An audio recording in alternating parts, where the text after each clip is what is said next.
Karibu tukufahamisha taarifa kwa lisali moja ili uzidi kumakinika.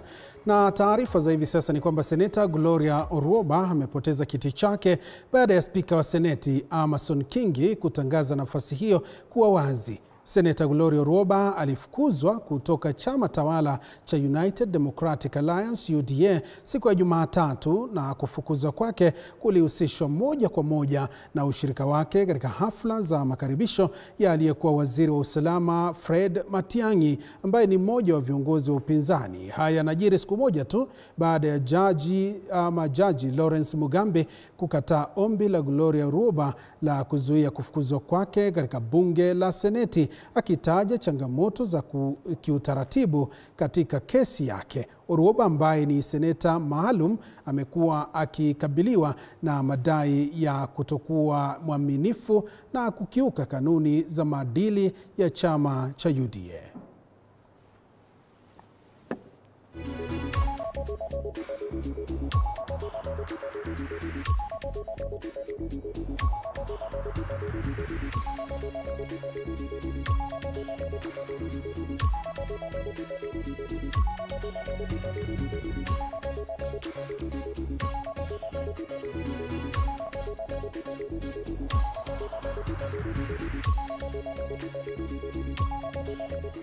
Tuangazie masuala mengine.